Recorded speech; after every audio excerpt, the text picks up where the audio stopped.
Hello friends, आप सभी का स्वागत है मेरे चैनल स्मार्ट स्टडी 71 पर। आज हम इस वीडियो में समझेंगे भारत का एक सामान्य परिचय, जो कि हम आपको पहले भी ज्योग्राफी के क्लास में सब चीज़ें पढ़ा चुके हैं। पिक्चर के माध्यम से बता दिए हैं, ग्लोब के माध्यम से बता दिए हैं कि धरती पर भारत जो है कहाँ स्थित है, किस अक्षांशीय विस्तार, किस देशांतरीय विस्तार पर भारत जो है स्थित है। सारा कुछ हम आप लोगों को बता दिए हैं। अब हम सब समझते हैं कि इस वीडियो में जो है ऑब्जेक्टिव अगर क्वेश्चन आता है तो इस वीडियो में उन चीज़ों के बारे में देखेंगे जो एग्जाम में भारत से रिलेटेड जो है ऑब्जेक्टिव क्वेश्चन पूछता है। तो ऑब्जेक्टिव क्वेश्चन को एक बार पूरा बढ़िया से हम लोग याद कर लेते हैं, साथ साथ वीडियो के साथ साथ सब कुछ को याद कर लेते हैं, ताकि एग्जाम में कहीं से भी पूछे तो धड़ाक धड़ाक मारेंगे, कोई प्रकार का दिक्कत नहीं होगा। तो भारत से रिलेटेड पूरा चलिए एक बार पूरा बढ़िया से पढ़ लेते हैं। देखिए भारत जो है कहाँ स्थिर है, आपको उत्तरी गोलार्ध एवं पूर्वी देशांतर पर स्थिर है। अब देखिए भारत को ये ग्लोब का मैप है एक तरह से, तो भारत कहाँ स्थिर है, इस जगह पर स्थिर है। यानी कि आपको पता है उत्तरी गोलार्ध का मतलब ईस्ट हो गया, ये वेस्ट हो गया, ये नॉर्थ हो गया और ये साउथ हो गया, है ना। पूर्वी वाला क्षेत्र है तो इसीलिए पूर्वी कहा जाता है। और गोलार्ध में यानी कि आधा गोला के ऊपर है। पृथ्वी के दो भागों में बांटने वाली रेखा को क्या कहते हैं, इक्वेटर कहते हैं, यानी कि भूमध्य रेखा कहते हैं। तो यानी कि पृथ्वी को आधे भाग में वो बांट देती है, तो इसीलिए ये किस स्थिति में पहुंचा, यदि उत्तरी गोलार्ध में स्थिर है, यानी कि ये बीच वाला के देख रहे हैं ना, ऊपर में स्थिर है। भारत कुछ इस जगह पर है, तो भारत उत्तरी गोलार्ध में स्थिर है। उत्तरी और पूर्वी देशांतर है ना, पूर्वी देशांतर का मतलब ऊपर नीचे जो लाइनें होते हैं ऊपर देशांतर होती है। ईस्ट और वेस्ट को क्रॉस करने वाली जो लाइनें होती है अक्षांश रेखा होती है, और उत्तर से दक्षिण की ओर क्रॉस करने वाली लाइनें जो होती है वो देशांतर रेखा होती है। समझ गए। भारत की आकृति कैसी है, आकृति है चतुष्कोणीय, यानी कि चौकोरा टाइप के होता है, इसीलिए इसकी आकृति चतुष्कोणीय माना जाता है। भारत की राजधानी नई दिल्ली। भारत की राजधानी कहाँ है, नई दिल्ली है। भारत का कुल क्षेत्रफल कितना है, 32,87,263 वर्ग किलोमीटर। मेरे साथ याद करते चलिए, भारत के कुल क्षेत्रफल कितना है, 32,87,263 वर्ग किलोमीटर। याद रखिएगा। विश्व क्षेत्र में भारत का प्रतिशत, विश्व क्षेत्र में भारत का प्रतिशत कितना है। अब देखिए विश्व क्षेत्रफल के दृष्टि से और कह दिया जाए कि जैसे कि पूरा वर्ल्ड का क्षेत्रफल है, उसमें भारत का कितना प्रतिशत है, तो 2.42%। बीपीएससी में ना कहीं कहीं से पूछ देता है, अलबला जाइएगा, यानी कि 2.43% देगा, 2.44% देगा, 2.45% देगा, नॉन ऑफ दे देगा, तो घबरा जाइएगा। इसलिए एकदम क्लियर कर लीजिए कि विश्व क्षेत्रफल में भारत का प्रतिशत जो है 2.42% है। समझ गए। यह भारत का कुल क्षेत्रफल है विश्व का, याद रखिएगा। क्षेत्रफल के दृष्टि से बात की जाए तो विश्व में इसका स्थान कितना है, तो 7वां है। क्षेत्रफल के दृष्टि से विश्व में स्थान कितना है, 7वां है। क्षेत्रफल के दृष्टि से भारत में 6 बड़े देश कौन कौन सा है, तो याद रखिए, रूस, उसके बाद कनाडा, उसके बाद चीन, उसके बाद अमेरिका, उसके बाद ब्राजील और उसके बाद ऑस्ट्रेलिया। एक बार और देख लीजिए, रूस, कनाडा, चीन, अमेरिका, ब्राजील और ऑस्ट्रेलिया। यह सबसे जो है ना क्षेत्रफल की दृष्टि से भारत से सबसे 6 बड़े राज्य, 6 बड़े राज्य। भारत कितने नंबर पर, 7वें नंबर पर आता है। समझ गए। भारत की कुल जनसंख्या 121.08 करोड़, यानी कि 1,21,08 करोड़ है भारत का जनसंख्या पूरा देखा जाए तो। लेकिन यह 2011 की जनसंख्या है, 2021-22 तो अभी हुआ ही नहीं है, होगा तो एक नंबर। समझ गए। तो कुल जनसंख्या कितना है, 121.08 करोड़। याद रख लीजिएगा।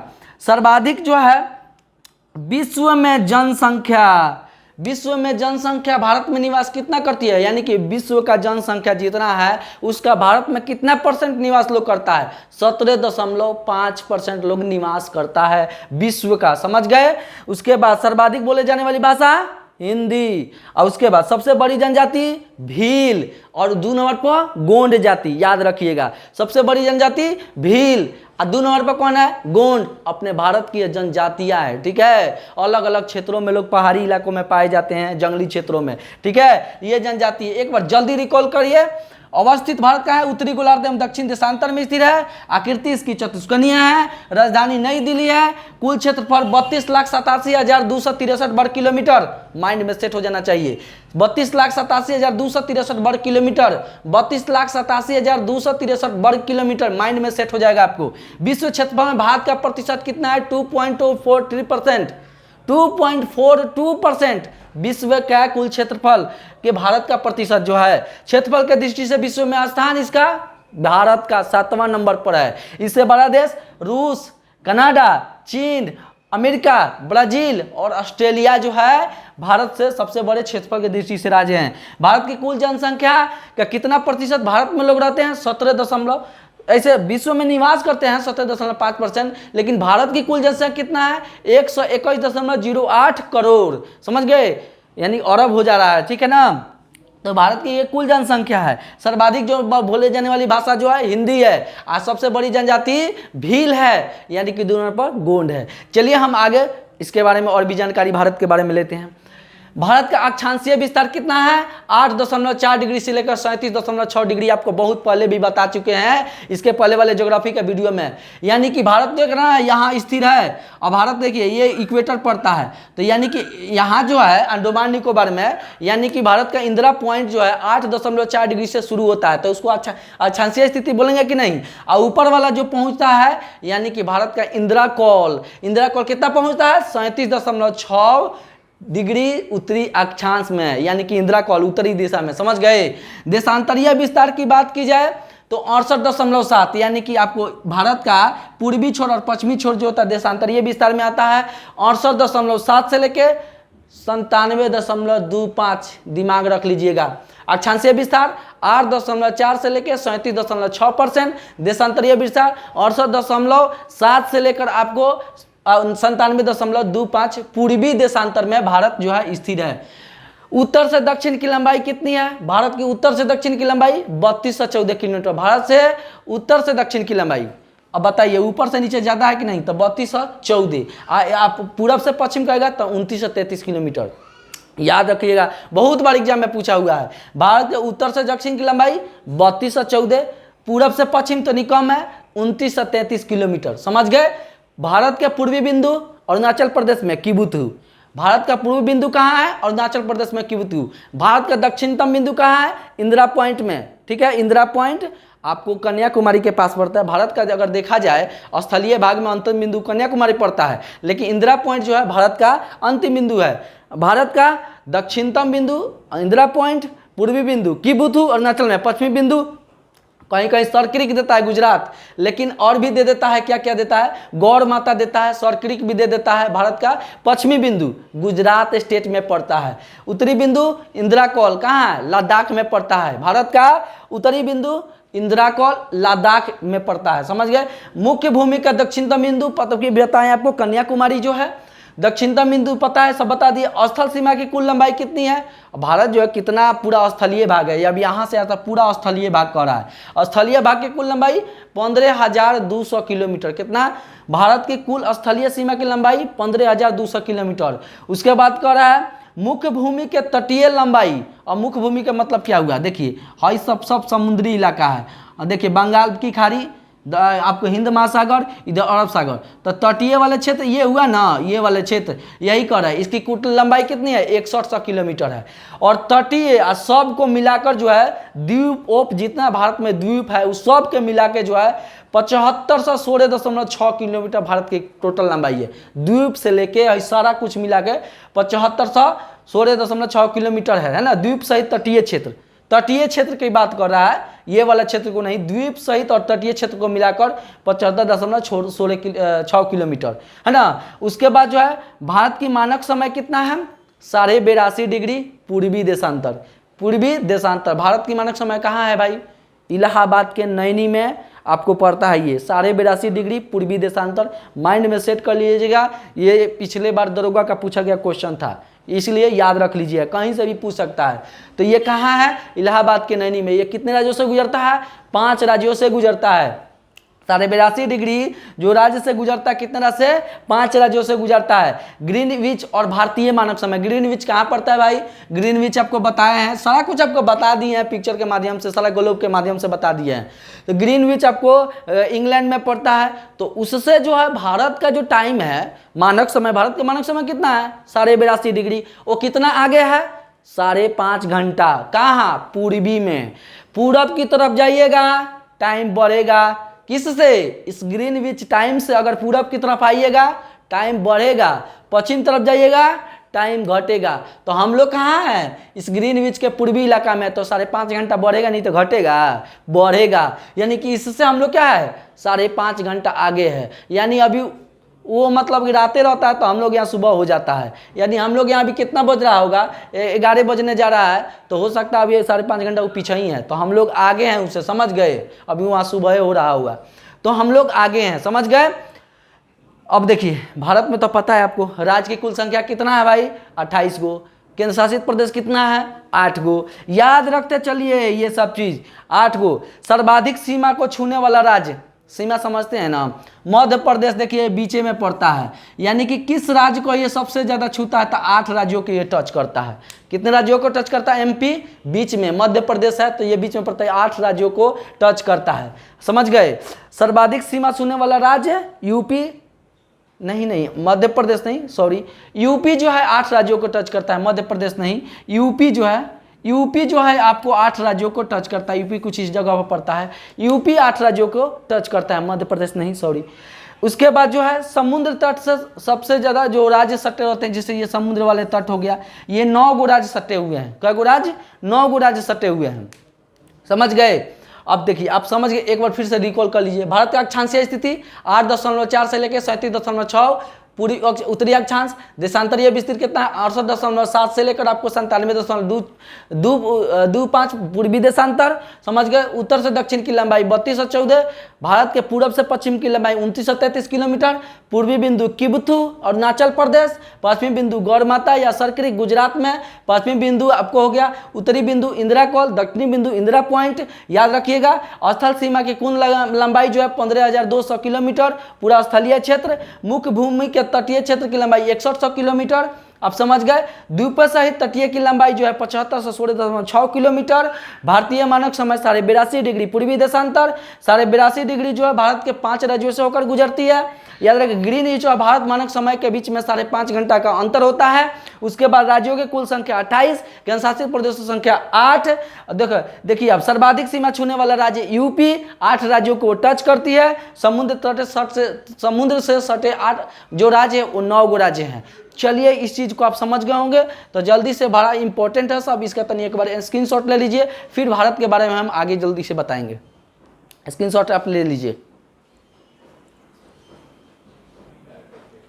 इतना आप समझ गए थे, समुद्र से सटे राज्य की संख्या कितनी है, 9 है, समझ गए ना। और भारत के बारे में और चीजों के बारे में थोड़ा सा और जानकारी लेते हैं। भारत का सबसे लंबी तट रेखा वाला राज्य कौन है, और मान लेते हैं यह गुजरात, आपको ये भारत हो गया, यहाँ आपको क्या पड़ता है गुजरात, है ना, ये इंडिया पड़ जाता है ये। तो भारत का जो ये वाला पश्चिमी छोर है गुजरात जो है सबसे अधिक जो है तटीय क्षेत्र है, सबसे अधिक तट वाला क्षेत्र। यानी कि जो समुद्री रेखा को सबसे ज़्यादा छूता है कौन सा, तो गुजरात स्टेट है कि नहीं। उसके बाद जो है सबसे कम अगर कहेगा सबसे कम छूने वाला स्टेट कौन सा है, तो आपको गोवा है। सबसे कम कौन है, गोवा है। प्रादेशिक जल सीमा क्या है, अब देखिए प्रादेशिक जल सीमा क्या मतलब कि जैसे कि यह समुद्र एरिया हो गया, ये सब है ना, वाटर वाले क्षेत्र हो गया, वाटर वाला क्षेत्र, यानी कि आपको बे ऑफ बंगाल, ये आपको हिंद महासागर, ये आपको अरब सागर। तो ऐसा जगह होगा ना कि जहाँ क्या भारत में भी समुद्री सीमा नहीं है, भारत में भी देखिए ये समुद्री सीमा होता है कि यहाँ कितना तक भारत मछली मार सकता है, समुद्री क्षेत्रों में भारत कितना रेंज तक उसका क्षेत्रफल है। यानी कि भारत के समुद्री में सीमा में भी इसका अपना अधिकार होता है। तो इसका जो है 12 समुद्री मील जो होता है भारत के प्रादेशिक जल सीमा में इनका अधिकार है कि नहीं। एक समुद्री मील बराबर लगभग 1.85 किलोमीटर होता है। यानी कि समुद्र के अंदर भारत की सीमा इतना तक है, 1.85 किलोमीटर तक भारत के समुद्री सीमा की लंबाई है। लंबाई मतलब यहाँ तक अधिकार है भारत का, वहां तक इसकी क्षेत्रफल देखा जाता है, समझ गए। मध्य से होकर गुजरने वाला जो राज्य है वो कर्क रेखा है। अब कहिएगा कि सर कर्क रेखा क्या है, देखिए ये होता है आपको कर्क रेखा, ये होता है आपको ट्रॉपिक ऑफ कैंसर, मतलब ये हो गया इक्वेटर, और ये हो गया आपको ट्रॉपिक ऑफ कैप्रिकॉर्न, यानी कि हो गया कर्क रेखा, विषुवत रेखा और मकर रेखा। तो भारत स्थिर कहाँ है, इन जगहों पर। तो भारत यहाँ से कितना डिग्री पर शुरू करता है, 8.6 4 डिग्री पर शुरू करता है। तो भारत कुछ इस जगह पर आ जाता है, इस जगह पर। तो यहाँ पर भारत के जो ये लाइन गुजरता है वो 8 राज्यों से होकर गुजरता है। कितने राज्यों से होकर गुजरता है? 8 राज्यों से होकर गुजरता है केवल भारत, समझ गए। तो उसमें देखिए 8 राज्यों से होकर गुजरेगा, तो वो कर्क रेखा में कौन कौन सा जो 8 है राज्य गुजरेगा? तो गुजरात बहुत बार पूछा हुआ है, इसमें ऑप्शन दे देगा। गुजरात, राजस्थान, मध्य प्रदेश, छत्तीसगढ़, झारखंड, पश्चिम बंगाल, त्रिपुरा, मिजोरम, ये भारत के 8 राज्यों से होकर ये गुजरता है कर्क रेखा, समझ गए। यह एक इमेजिन लाइन है, काल्पनिक रेखाएं हैं जिससे भारत इसे 8 राज्यों से गुजरता है। भारत जो है भूमध्य रेखा को टच नहीं करता है और न भारत मकर रेखा को टच करता है। भारत जो स्थित है पूर्वी देशांतर में स्थित है और जो यह सिर्फ कर्क रेखा को ही काटता है, जो कि 8 राज्यों से होकर गुजरता है। देखिए कौन कौन गुजरता है?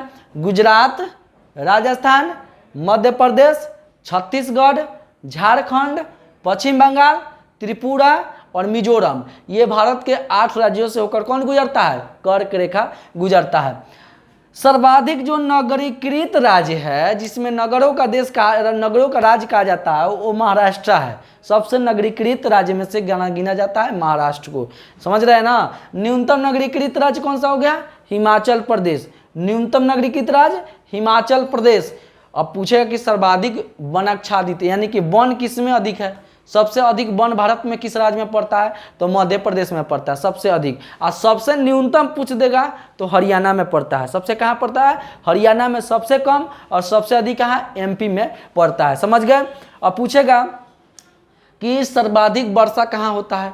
तो आपको मानसीराम में पड़ता है। मानसीराम कहाँ पड़ता है? मेघालय में। पहले इसके पास जो था चेरा पूजी जाता था, लेकिन अब सर्वाधिक वर्षा वाला क्षेत्र जो है आपको मानसीराम है, और यह कहाँ पड़ता है? किस स्टेट में? मेघालय में पड़ता है, समझ गए। न्यूनतम वर्षा कहाँ पड़ता है? लेह जगह है। लेह कुछ ऐसे जगह है जहाँ पर एक ट्रेंगुलाकार शेप बन जाता है, यानी कि भारत का जो मानसूनी बादल है जहाँ से वहाँ पहुँचता है वो डायरेक्ट टकरा के आ जाता है हिमालय पहाड़ से, और वह वाले क्षेत्र जो लद्दाख वाले क्षेत्र है जहाँ लेह पड़ता है, वहाँ पर वर्षा जो है भारत में सबसे कम वर्षा वाला क्षेत्र है तो वही लेह है, जो कि लद्दाख में पड़ता है, समझ गए। न्यूनतम वर्षा वाला क्षेत्र लद्दाख है। सबसे प्राचीन पर्वत जो है अरावली पर्वत है। देखिए भारत में सबसे प्राचीन कह दीजिए कि पुराना पर्वत है अरावली, आपको राजस्थान में पड़ता है। भारत को जो है भारत के 2 भागों में कौन सा पर्वत काटती है? विंध्याचल पर्वत काटती है। यानी कि जो भारत है इसको 2 भागों में विंध्याचल पर्वत बांटती है, विंध्याचल पर्वत, ठीक है, भारत को। और नीचे वाले को 2 भागों में बांटेगी। तो ऊपर वाले भागे जो होते हैं पूरा हिमालयन क्षेत्र से घिरा हुआ है, नीचे वाले क्षेत्र जो है प्रायद्वीपीय भारत है।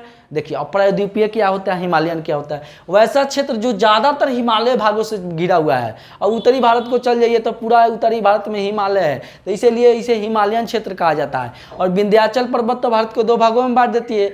तो जो नीचे वाला होता है इसे हम क्या कहते हैं? पेंसुलान एरिया कहा जाता है, यानी कि आपको प्रायद्वीपीय भारत किसे कहते हैं? वैसा क्षेत्र जो 3 तरफ से पानी से और 1 तरफ से स्थलीय क्षेत्र से घिरा हो, वो प्रायद्वीपीय क्षेत्र कहलाते हैं। समझ में आया? तो सबसे पुराना पर्वत कौन है?